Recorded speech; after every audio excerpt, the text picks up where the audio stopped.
I've been spending a lot of time recently on the Chinese version of the game so that I could make this video and do a real big deep dive comparing the two versions, the Chinese version and our international version. What's up, agents? Don't forget to like, share, comment and subscribe.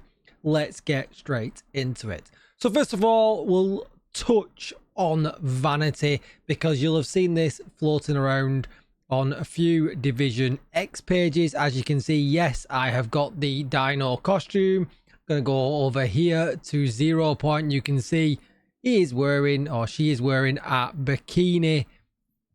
These things are pretty common in the Chinese version of the game. The vanity is absolutely wild. But that's not really what this video is about. I really want to compare how this game plays. It's significantly different in some aspects to our game, so I kind of want to show you some of them systems and kind of take a few points from it where I think actually some of these systems might actually be good if they were introduced into our game. So first of all, let's start off with our little friend here that is flying around my head. Now, I'm not necessarily sure that a flying pet actually would fit in the Division universe. I don't know. We have drones. Maybe it could just be a drone. This one does look a little bit pet-like with a little thruster coming out of the back of him. But if I head into my menu for the pet, this is it here. Now you can see that the pet itself actually can be upgraded significantly all the way down to here, where it actually changes its visualization. I believe the change in visualization is something that is newer to this aspect of the game. Last time I played the game, probably 6 to 12 months ago properly, this was as kind of as far as it went. But you can kind of see here how it does change ever so slightly as you work your way up until it changes into what really can only be described as a mini transformer. And as it kind of gets more powerful, as you kind of level this up, it actually gains you more and more skills. For instance, just the first level, you don't actually see it floating around your head. But what you can see here is that I guess that this person is going to lose all of their life.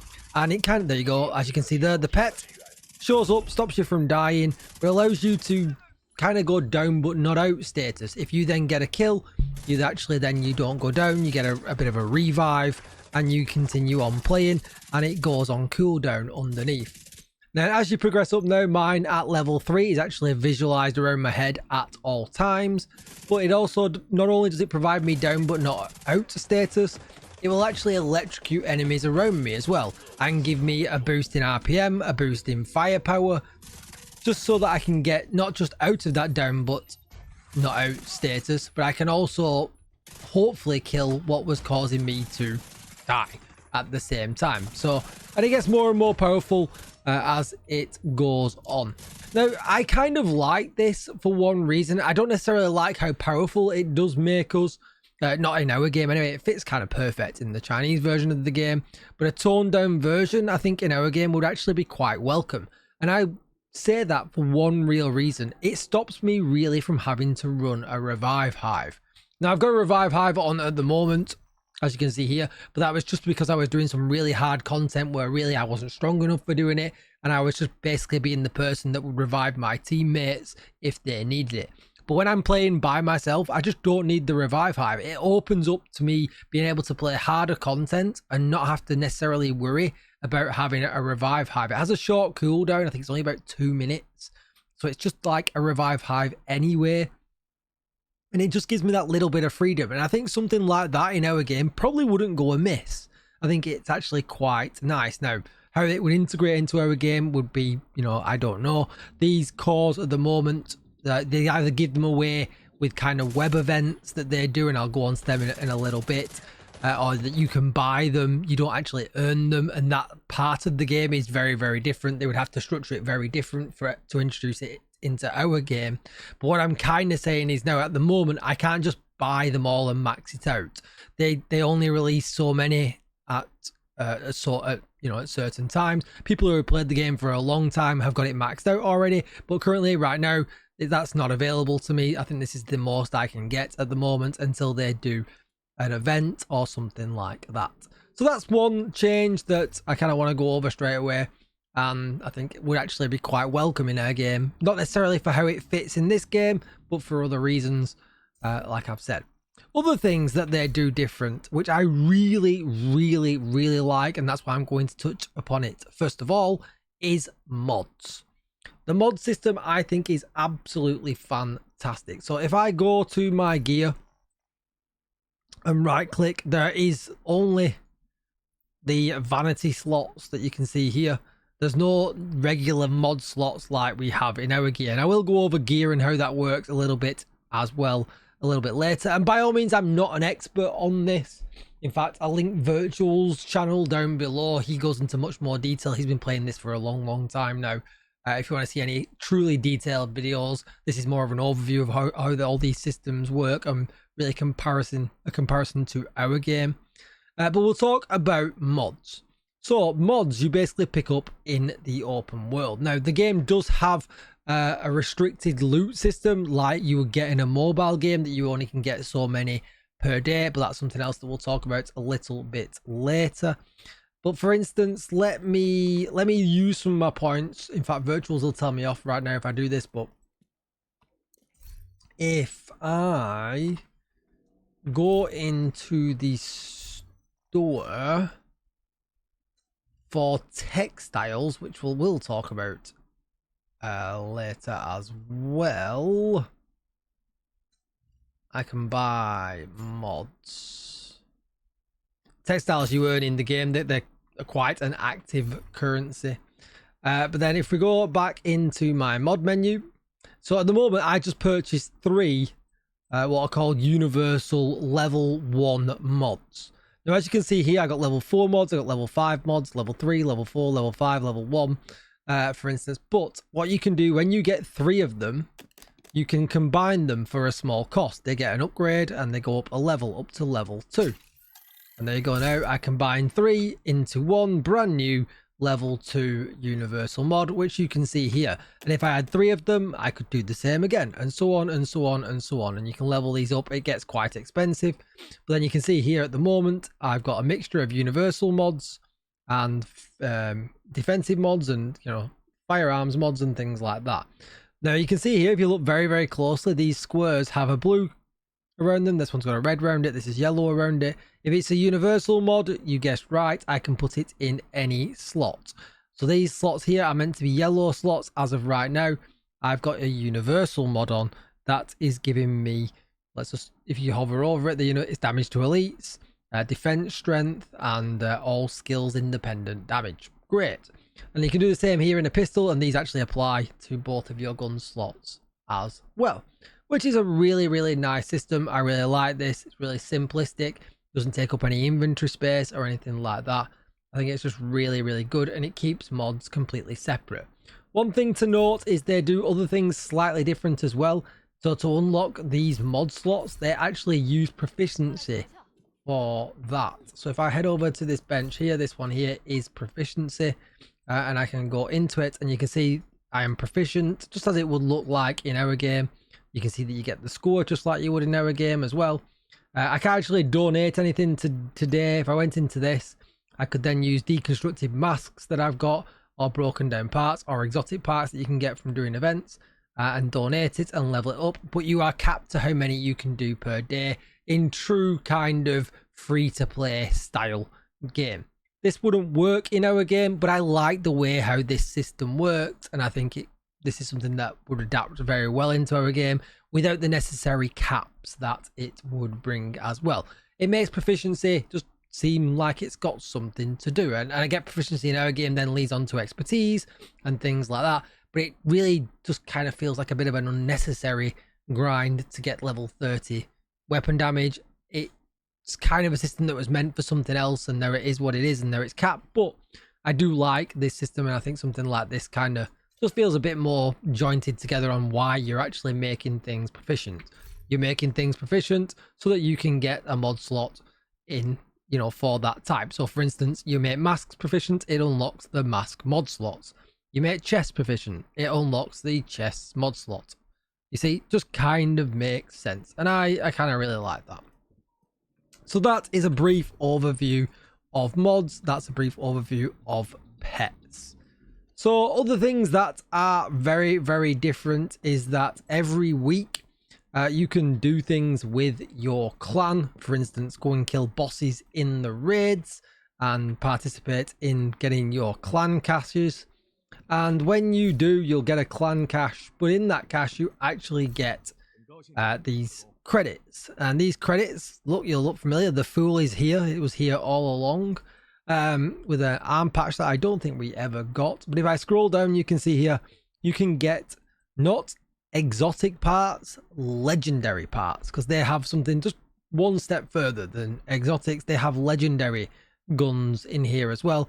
And you can use these points that you get from your clan every week to buy these parts or buy, you know, rare materials that have a variety of different ways where you can get them.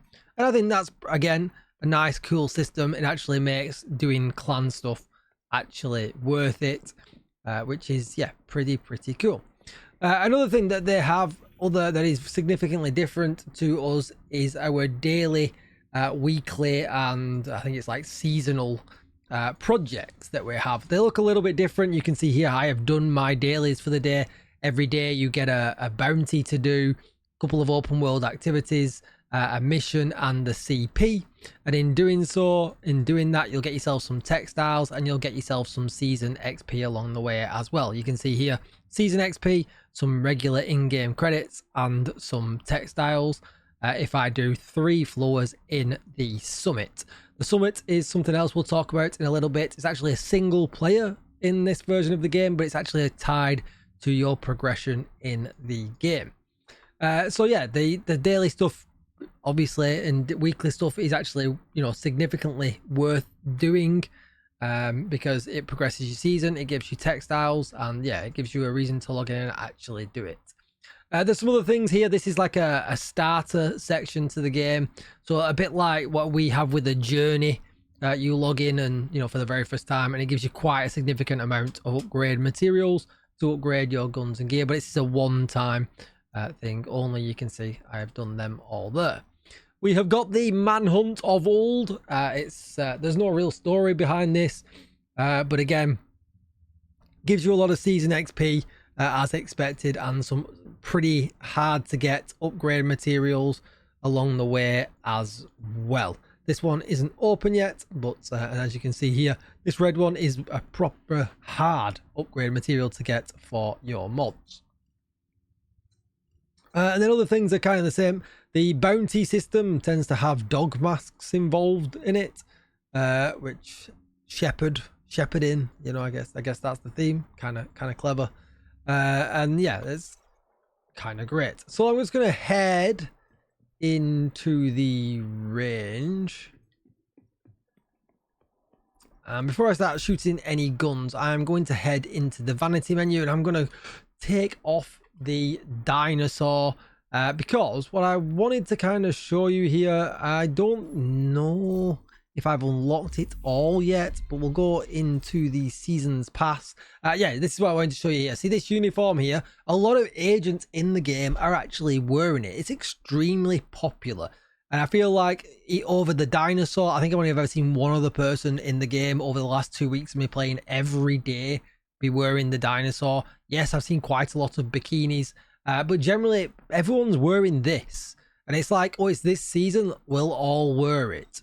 And you can see that I've got some of it. I'm only level 34, so I've still got some of it left to do. But the old season pass here, you can see, it looks very familiar to what we used to get, but it goes all the way up to 200, where you're just getting material caches here. There's nothing, you know, really special, but it does go up a little bit further, which I just thought was kind of interesting to show you as well. Also, going back into this menu, you can see something of old here as well. Yes, it's a league. We don't have these anymore. They got taken out of our game, but we can go into it. You can see the fresh fish arm patch. I have no idea what that means, but I can claim the cash as you would, and yeah, you just move on until you get yourself the backpack trophy at the end. It's not without its problems, this game. Currently, the zoo is bugged, and that is a really hard time trial to do. But yeah, it's bugged and you cannot actually get any qualifying time as of right now, which is not great. So anyway, that's just something else to show you as well. They have these different guns than what we have. So you can see here, this one is probably one that's been seen a few times if you've seen any kind of Chinese content in the game. Just turn the game down a tiny bit. But it has like that the green acid style effect, and all these guns really do have like a really cool looking visual style. Again, this video is not really about something if you think this would fit or not. Yeah, it's just something a little bit different. And then as you can see here, I've already earned the seasonal exotic, which is a shotgun, but I believe unless you buy mods for it, it's not very good. That's what my main man Virtual said to me. So let's just head into my, so I've got all the, all the normal exotics that we're used to seeing, and I haven't really got any other ones yet. And there's a reason why I've got credits to buy some of these new legendary weapons. And if I head over to the bench just now, I'm not actually going to buy them right now because there's no point me buying them because I haven't got the materials to do the upgrade. So it's just a waste, and you never know, things might change. Now the bench does look different than ours. It has different categories. But you can see there the shotgun that I was just using. There is another assault rifle just there. I'm not sure what that one's actually called. We'll try and translate that one. But yeah, I'm not sure. This one up here at the top though is the Twisted Will. I'm not sure about this one, what this one's actually called. They have an auto pistol as well, which is probably going to be my next purchase, the Catalyst. It looks a little bit cooler than ours. Then they have like a sniper rifle here that shoots freeze rounds and things like that. They've got the Gemini that when the enemies die, the SHD symbol bursts out as well. They've got a water LMG, the Azure Wave Guardian, I think that one's called, the SMG that you've just seen there, the Endless Hunt, and then they've got an exotic shotgun down there as well, but it translates to fireworks, and I'm not exactly sure if that is what it actually is called. Now, can I actually view this? No, I thought I could. That is a bit of a shame. But yeah, so you can just kind of craft them, and as you can see here, they have a tiered system: tier 3, tier 2, and what we can craft is the version that was when it was introduced to the game. Gear has now moved up to tier 3. You can see here my backpack is tier 3, and what that means is it gets slightly higher stats. So it's not the be all and end all. This is tier 2. I'm nowhere near completing upgrading this yet, but you can see, and if I go into this menu here, you can see here that these are the types of materials, and these materials generally, as this bar goes up, it starts with just yellow ones and credits, and then it introduces yellow and blue, and then yellow and red, and they're harder and harder and harder to get as you upgrade your gear. What's really good though about this is that you can see all the materials that you've invested into this piece, and if you choose to break it down because you do perhaps get a tier 3 or something better, you get all of these materials 100% funded, meaning you can put all of these materials into your new and better piece, which is yeah, pretty good. And you can do things just like in our gear. You can recal and then optimize, but once you've optimized, you can't recal. The same kind of rules apply. And this is just negotiators. You can see this is crit chance and this is crit damage, and then they have the negotiators talent. They changed it a little bit. We don't lose the stacks upon coming out of combat, which is really nice. But they have stats like damage to elite still that we don't have. You can see we've got extra stats here, and the numbers become really high. You can see here I've got 49 well 50% crit chance pretty much, but I've got 1155% critical hit damage. So much for diminishing returns. And if I flip over to my gun there, it's a little bit better, 55.8 with 1150% crit chance, which is, yeah, pretty crazy. And what is good as well, I'm running the perfect companion chest piece, but because I've got this little dude, it always counts as on. I don't need to rely on another person. I don't need to rely on a skill. This dude, even at level 1, activates that chest piece at all time. Yeah, making it really good. And Strikers is not best in slot over here either. Build variety is absolutely insane.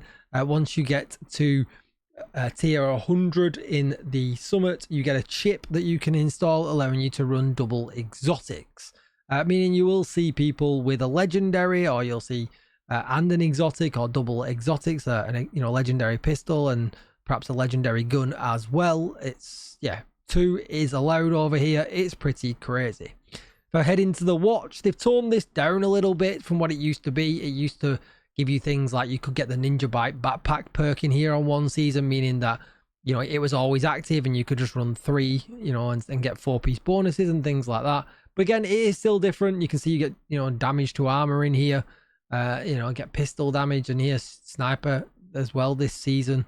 So it is still a little bit different. But then what they have done, they've moved to a brand new chip system to make you be able to upgrade your damage. And you can see here you get different type of boards, and it's a lot to take in this, but I'm going to kind of glaze over it very quickly. It took me a long time to get my head around it.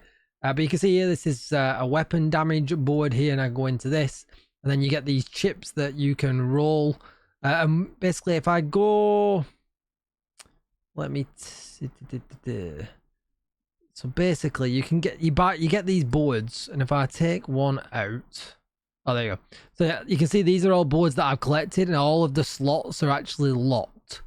And basically you can use materials that you get from deconstructing these boards, and it randomly rolls whether you get a red, a yellow, or a blue. And the idea is that I want as many red boards as I can. You can see here I've never had a full 4, this one being the closest, this one also being fairly close. I want reds across the board. I just want all out damage.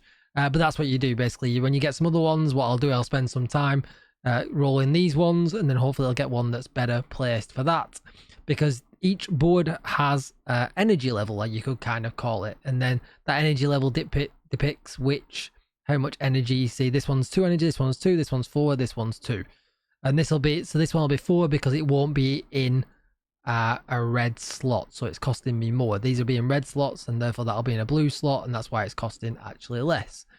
And then, for instance, if I went over this board here, for instance, and we can take a look at that board there, and you can see here that that's taking, you know, minus 4.5% critical hit chance away from me, but it's applying 185% critical hit damage. So you can see that, you know, throughout all of this system, there's armor on kill, there's skill damage, there's every stat in the game that we've got, but generally, you know, some of these boards will have some kind of trade-off. That one I think is just flat out armor, which is kind of nice. This one here, this yellow one, is, what is this one, is plus 16% skill damage, but I get minus 20% on my skill cooldown. So you get the idea, right? And that is kind of the new system that they brought in to our expertise system, I guess. But they keep adding to it. They keep adding, you know, more of the chips, you know, so different combos. So, and I guess that way then, although yes, they are extremely powerful, they can even it out a little bit. And I kind of like this system. I think it's pretty good. I think it's, you know, very customizable, and it's not too easy for everybody to have exactly the same. You know, these chips are very, very random. And that actually comes to another system that they have that we don't have, that links to these things here. These are called priority orders. You can see there, that's a level 1, that's a level 2, that's a level 5. I've seen up to level 7. And they are incredibly difficult, even for the veterans of the game. Like a maxed out person, you know, will be able to do a level 7, but I wouldn't stand the chance in a level 3. That, like, they go heroic, you know, and above and above, and legendary and above and above and above. And you get this little vendor here from the credits that you get. You can get just chest pieces, you can get just backpacks, you can buy 12 mods a week and things like that. Which again is just a nice little way of supplementing farming and giving you other ways to do it. If I went just back into that menu for a second as well, you collect these currency on the floor that you're allowed to get, I think 40 or 50 a day, and then I can choose to open a chest for different kind of chips and kind of roll the lottery a little bit on what I will get. You can see I've got 149, so I could open this chest a good few times. But the whole system is a little bit disjointed. It's not very easy to understand. It's a little bit like our expertise menu when you come across it for the first time. It's not visually great to look at. But just a side note of things that I've not shown you, there are chips and stuff that will enhance like the Bullet King talent and things like that as well. So enhanced strikers, that, you know, there's not just stat effects. Like I went back before and I talked about the watch, and how, you know, they used to have Ninja Bike backpack on there and things like that. So yeah, that is something else to think about. That is a little bit different. And I don't necessarily feel like we would need that in our game, but it's just a way of them doing something different to how we do it. Other things that they do different, they still do a lot of things here on gear score. So you can see here, this is my gear score here at the top. And that gear score then kind of affects how far I can get in Summit. Summit has like what you would call an artificial difficulty. So at the moment, I can't really progress in Summit because it wants me to have 145k gear score. You can see I've only got 142k at the moment. And when I go in there, the enemies will just kill me. And it's artificial difficulty that it realizes my score is not hard enough and allows them to do that damage. The minute I get like one above it, all of a sudden everything's back to how it should be, and I will start doing damage to enemies. And it wants you to grind up to a level 100 to basically progress your season and get as far as you possibly can. And it kind of gives you a rank here as well, and opens up other bits and bats available. For instance, it will open up the Ninja Bike chip that will allow me to run 2 exotics. So there's something to think about, but everything kind of leans back into that score. So as you can see here, if I went to optimize my backpack, I've not got the materials for it at the moment, but you could see here it would add 497 to the score. Going up, that one would add 227. Even going through to the mods, you can see the mods here have a score. If I go, I'll get 510 less score. So for instance, unlocking the mod slots allows you to get more score and get higher and higher and higher. So again, it's kind of a nice little system that they've got in place, just for, you know, giving a reason to do Summit every season. And then there's other little things in there which I've done a video on, the Abyss, which is basically Summit but going down, but it gives you a lot of materials for upgrading gear and things like that. They've introduced this mode today, which is basically the lobby of Grand Washington Hotel, themed for kind of the Chinese New Year. It's very hard. I'm not really meant to be in there at my level, but a lot of materials drop in there, which is kind of nice as well. They also, very quickly, I'm going, because this video has been like 30 minutes now, it's way longer than I thought, but there's so many differences that I kind of wanted to go over. They have a PVE DZ that is 3 times a day. I think it's 7:30, I think, in the morning for me in the UK, and then 11:30 for the second session and 1:30 for the third session. But if you go in there, you'll get these purple DZ credits that you can extract, and then you can, again, this looks familiar, right? This dude looks familiar. We've got this guy's vanity in our game, but he also gives you the chance to get upgrade materials as well. Another kind of way to do it. And there's different ways, like these ones are probably the best to buy from this guy because they're pretty hard to get from anywhere else. These are probably better from Abyss. I'm getting a lot of these from Abyss at the moment. These are good from control points that you can do as many as you want for. So there's always different places to get things, but there's also best, you know, good places to get things as well. I'm just going to nip here into the kind of what you would call like a calendar screen. You can see the DZ timings there that I was just talking about, but they'll be in China local time. But then you can kind of flip through these, and this means I've completed, you know, I've kind of done my main legendary mission for the day. They have different legendary missions to us that rotate. You can see here that I have done the incursion on different difficulties. I've done it on the hardest and I've done it on the easiest. I've not done it on hard this week, and then you get different upgrade materials from that as well. And just like in our game, once you've got them, that's it for the week. You got to wait for the week to reset. But one interesting thing here is that the high priority orders you could see that I was getting, I can't get any more today. I've got the maximum, but mods will still drop to me. I can get a total of 42 mods a day currently.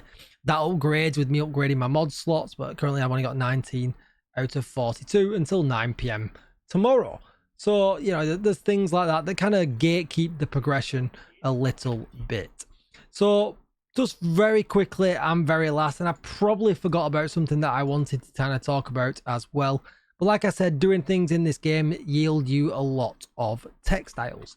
Now, just before we get into the shop and how that works, what this game does like to do is offer web events.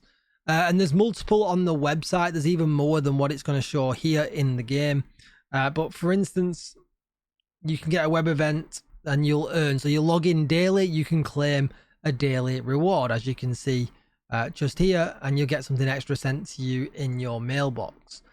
But then what they've kind of done a little bit to kind of combat the whole pay to win that we'll talk about in the shop in a minute.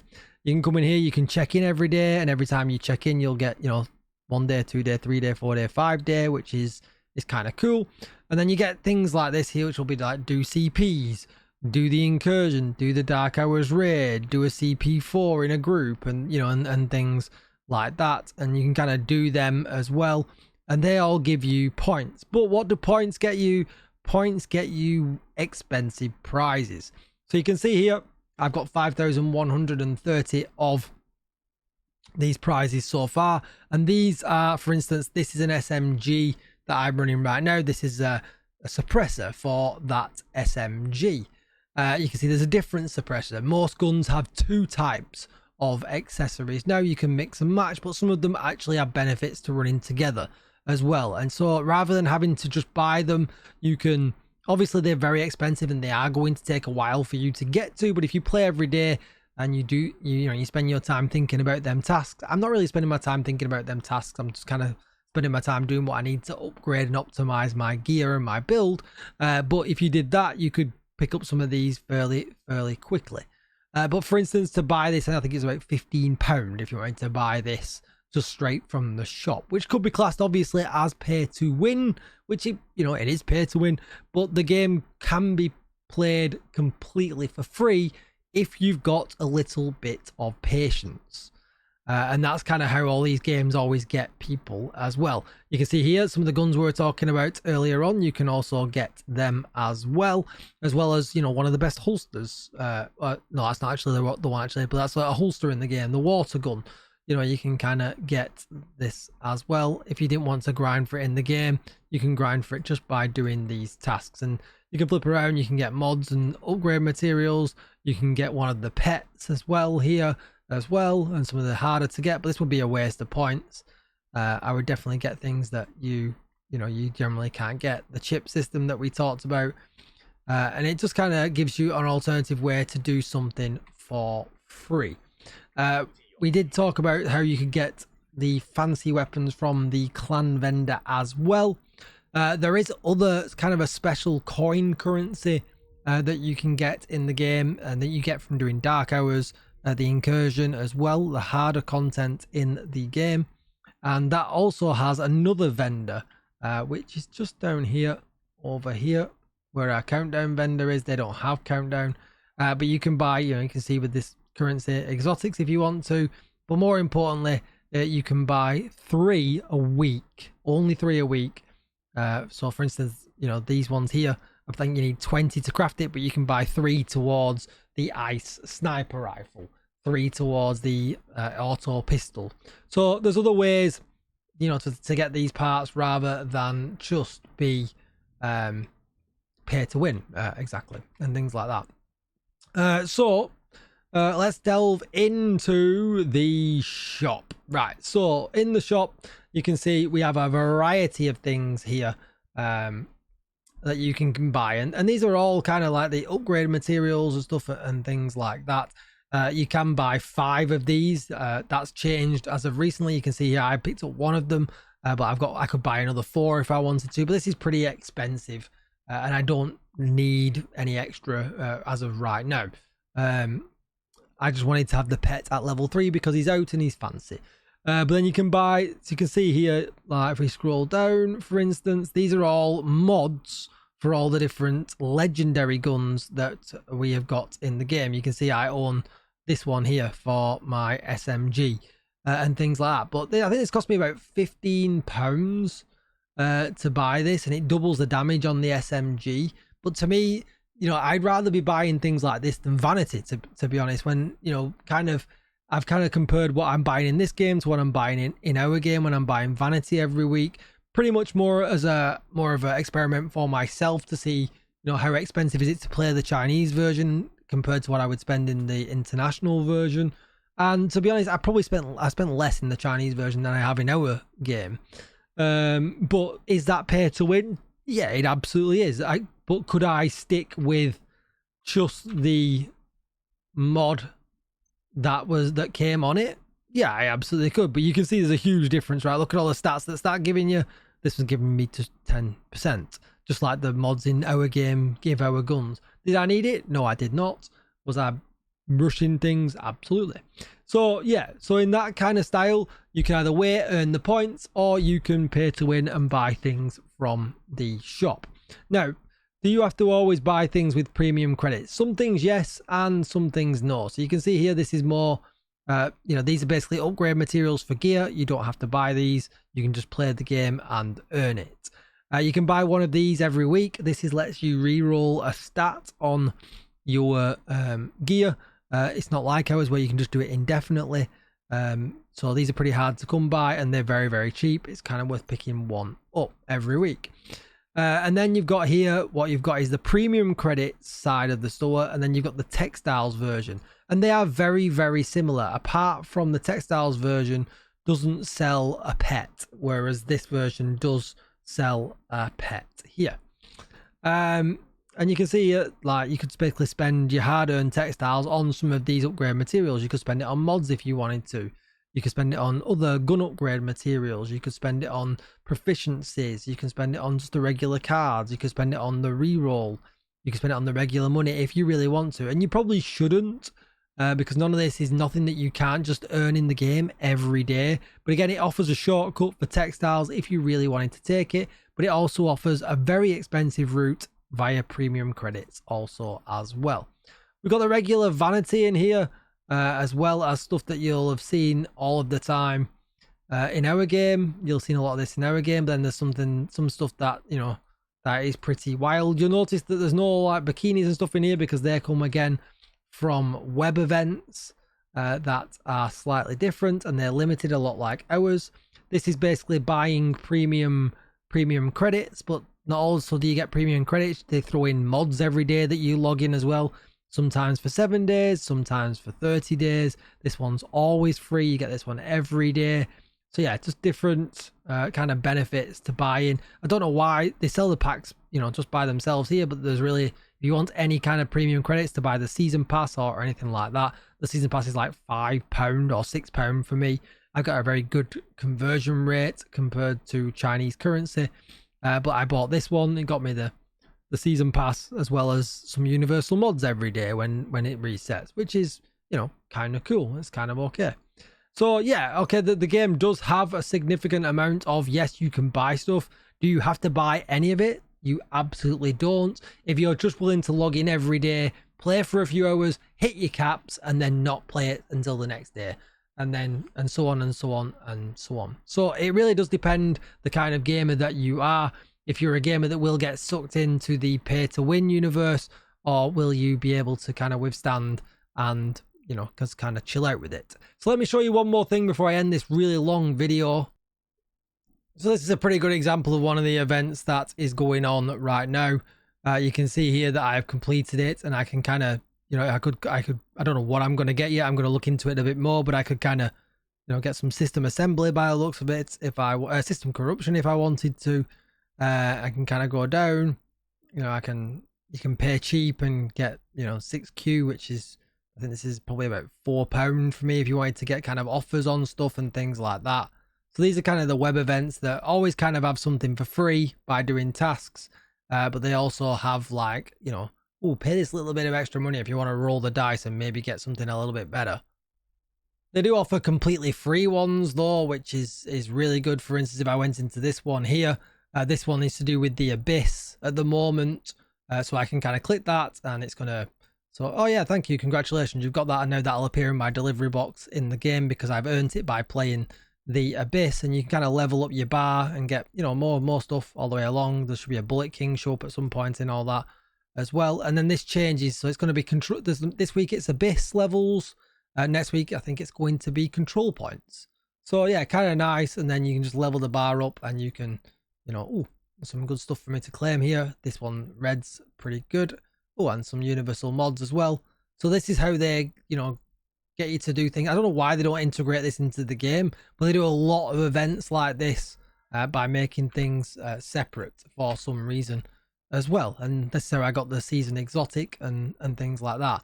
One thing that is really crazy, and I'm going to go into this page just here, is that they have this chest piece, which is perfect intimidate and perfect obliterate. But you only get it if you've spent, which I think worked out at, I think it was $3,000 in the game since you've played. So it's not like, oh, spend $3,000 this season and that's it. It's in the lifetime. The game's been alive, I think, for 2 years. If you played the game for 2 years, you can get that chest piece for free now by clicking that, and you know, everybody is happy. The people that get that, they're probably the best in slot chest piece in the game. So there is some kind of stuff like that. You can't get that any other way. I think that's the only one that I know about. There is a holster as well, a legendary holster that's very, very good, that is best in slot, but it's only in the store, and that's about £30, which is kind of crazy. But I think that's the only two. But again, do you need them? Absolutely not. Is it nice to give some people things that have supported the game? I guess so. But would it fit in our game? You know, absolutely not. Absolutely not. That would be crazy. So yeah, there's a lot of things in this game that I do like. I like the fact, you know, leveling up gear is hard. It's not easy. I have to farm materials. Some of them materials aren't available to me every day. I kind of like that system. How you would adapt that so that we, you know, it's more difficult in our game, I don't know.